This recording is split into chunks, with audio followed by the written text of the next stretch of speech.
across the sea where sailboats glide, sails like wings. Are we rolling? We're rolling.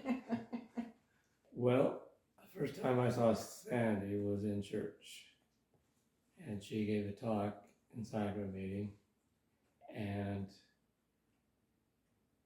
she had such enthusiasm, and I just says, that's somebody I gotta take out.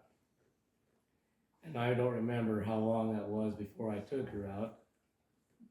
And I don't remember giving the talk, And but I remember that when he came home from his mission, which was in January 73. yeah, all my girlfriends were so excited that Alan Jensen was coming home. And I had no clue who Alan Jensen was. And then my mom made me aware of it because Alan's mom was the nicest person, according to my mom, the sweetest person in the world. And she had a son like that, meaning Alan, because before his mission, he was a little bit rebellious. He had long hair, rode a motorcycle, and my mom didn't think he was worthy of his mom.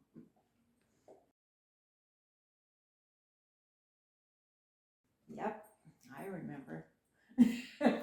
He called me up and asked me to go bowling. And so we went bowling, and it was really awkward. And we went in his Ford Fairlane 1960 car, and it had flowers all over the ceiling.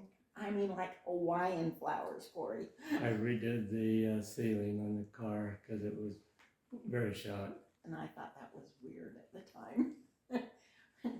But anyway, he called me up, we went bowling, and he didn't know how to bowl. He didn't know where to put his fingers. He was like holding it really weird, and I had to teach him how to do it. So it was pretty weird, the first date was. And then you said you took me to Man of La Mancha. And I think that's the date that you kissed me. And I didn't like him, because I liked good kisses. And he just kissed me like a brother. I didn't really want to go out with him anymore. So it took a while. So it took, I'm not sure why he didn't ask me again. well, I think you just kind of gave me the brush off. Maybe so. And then his second chance of dating was he called me up and asked me to watch the stars with him. And I thought there was a basketball team named the Stars in Salt Lake City, and I thought he was going to take me to a basketball game. But he was talking about really watching the stars outside. So that's when I had just finished a telescope that I made, 6-inch reflector, and I had it sitting in a backyard and On the shed. on top of the shed. In the freezing cold. January. Yeah. And he took me over there and showed me some stars. And I've never forgotten stars, though. I still see them in the sky. I still remember some of the things he showed me. But my mom and dad, when I hung up from him calling me, and I told my mom and dad that we were going to go watch the stars, and it wasn't the basketball team, my dad was not real happy about that idea. He thought it was, that he was going to take me in his car somewhere. So surprisingly, she thought that date was okay. And then right after that, remember, you took me to Salt Lake? Oh, so there was a comet that was fairly decent. You could see it with your own eyes, and we made a date to go look for it, look at it. And it happened that it was cloudy, but if you looked south, you could see there was a break in the clouds. So I says, let's just go down to Salt Lake and we should be able to see it there. And we drove and we drove and we drove. And he said, oh, we'll get to Kaysville and it'll be there. No. We'll get to Farmington. No, it wasn't there. we went clear to South Salt Lake trying to find this comet. And I was scared because I didn't know him that well. And my mom and dad weren't very good about, if I was out late, they were upset. And I thought I was going to get in trouble, and it was not a fun day. I don't know why I stuck with you. I Yeah, just really don't know. I can't figure that out. Well, I was waiting for a missionary who my dad really, really liked.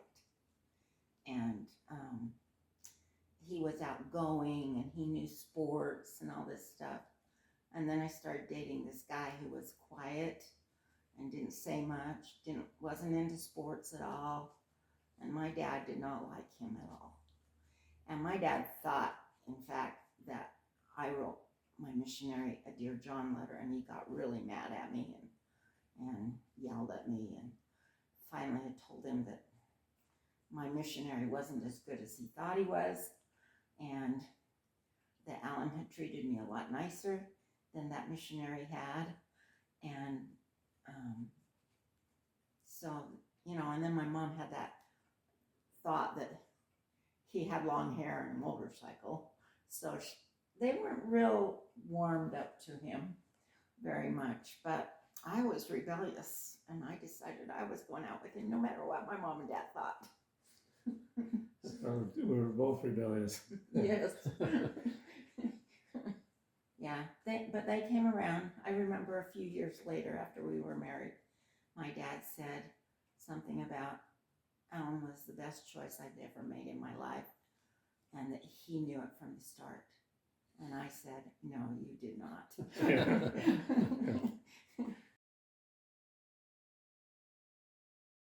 So I kind of had in mind, I'd ask her out, or ask her to marry me on a particular outing we did. It was on July 4th, and I asked her to go to Timpanogos Cave with me. So we hiked up the trail and toward the cave, and It was hard. I remember it being hard. it's a steep climb. And then I planned on coming back down and having a little picnic by the river, and I asked her to marry me. And I said yes. And that was July the 4th, 1973. 74. Yeah, 74. And I wrote in my journal, the answer was Affirmative. Your dad, Well, newly parents was a shock to us. It was. We kind of guessed what we thought we should be doing, and We were always wrong. It was hard. The book Dr. Yeah. Spock was out, and it was how to raise your children. Now he has denied everything he said was right. He's saying it was all wrong. But we had the book. And we were trying she to go. very much followed that book Yeah. as being this is what you got to do. Yeah. We eventually threw it away, though, I remember. I remember us just saying, forget this. We're just going to do it our way. It was a joy to raise our boys. It was really a joy. The best thing in our life. But it was harder than heck. It was hard. We were poor. We didn't have money. In fact, as I read through Alan's journals, I am amazed that we even made it because of the amount of money we were bringing in and how we had to scrimp and save to do it. Sandy found various ways of trying to save money, and I had an old pair of slacks. She used it to make Mitch a pair of slacks. Yeah. And she was very much that way with her sewing. She made me a pair of jeans and a suit. Yeah. I hung on to that suit for several years. Yeah, he did. And Cash used it for his Yeah. Halloween headless. I took a free class at a sewing place, and they taught me how to make the suit, and I bought the materials, which was far less money than what it would have been to have a suit, you know. And I sewed all you guys' jeans. I sewed all your t-shirts. I did a lot of sewing back You then. did. A lot of sewing. We couponed. We used coupons to make ends meet. Speaking of coupons, you had a friend, Colleen, Yeah. and they had a time when the stores would say, we'll double your coupon value. Yeah. And she went down to Salt Lake with Colleen, bought my $140 worth of groceries for nothing Yeah. And I didn't have to pay a dime for them. because we're doubling coupons. She was very diligent, and You had to save labels and all kinds of things. it Boxes. was a lot of work. It was a part-time job. It really was. The stores finally, That's we're smart. done. We're done with this. Yeah. Too many Sandys out there. Yeah.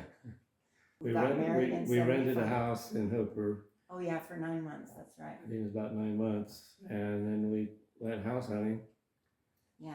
And Bought our first house. our first house there on Hillfield Road in Layton. And Mitch was going to be born, and I babysat before Mitch was born. I tended a baby, a little girl. Oh, Mitch was alive. I mean, he was born during that time. And I tended her for about 6 months. And I remember thinking to myself, I'm not being fair to this little girl, but I have to be fair to my son first. And that was really hard for me because I favored my son over her. And so me and Ellen talked about it, and we didn't want me to work because of that. I wanted my boys to have my one-on-one attention, not somebody's half attention. And so we decided that I wasn't going to go back to work, even though we were pretty darn poor, weren't we? We needed a chair in our living room, and we built one. I don't know if you knew that. The rocking chair? No, it was a chair like what you're sitting in, only it wasn't Lazy Boy, it was just It did not Overstuffed. recline, but it was a stuffed. leather chair. But- It wasn't real leather, of course, because we didn't have the money for that, but we needed a chair, and they were so expensive, so we built one. We spent a lot of time doing things to save money, didn't we? And I repaired so many things. Yeah. I was reading the journal, and how did I know how to do that? I remember when our dryer went out, and Dad repaired it with an orange juice can lid, and it worked somehow. So moving on to another chapter in our lives, talking about we were going to go on vacation to Bryce Canyon National Park, and that weekend we had planned for a sleepover with you guys sleeping outside with your friends, and Sandy made you promise you need to go to bed early, not stay up all night, so that you can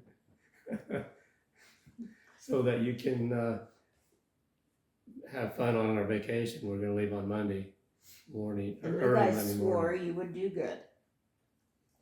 Do you remember this, Not a Corey? bit.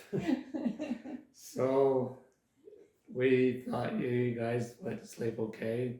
Well, a couple days later, we learned that Corey had been out TPing in the neighborhood and rang somebody's doorbell at 2 a.m. in the morning. But Mitch had obeyed and stayed home, which was usually the opposite, we thought. But maybe not so much now that Maybe we've not. read the journals. Yeah. I remember our vacations, some of them, but not all of them when we were going through it. But I do remember that our favorite vacation started out really bad. Do you remember this, Corey? Does this involve a book? Yes. Mitch had a library book, and we were still poor at this time, kind of. But we were doing a little better because we were on our way to Disneyland. And we were going to take you guys to Disneyland in our little tiny Prism car. Well, Mitch had put his library book on top of the roof of the car, I believe. Do you remember why? No. We pulled over because I was car sick. Oh, that's right. That's right. Because I was wondering why it was in Farmington Mhm. area. And so he'd put his book on the top of the car, and then we had finally got you taken care of, and we had taken off, and all of a sudden Mitch realized his book wasn't there anymore. And I got so mad at him. We had to drive, must have been in between Farmington and Kaysville, because you had to go all the way to Farmington to turn around to go through Kaysville again. And we were looking for this book, and it was a library book. And to this day, I don't know why I was so upset about it, but it must have been that I was worried about paying for it. That's all I can think of. But finally we did find the book, and then we went to Disneyland, and to me that was one of our very most favorite trips of all. We remember going to Bryanhead with you guys, and that was so much fun.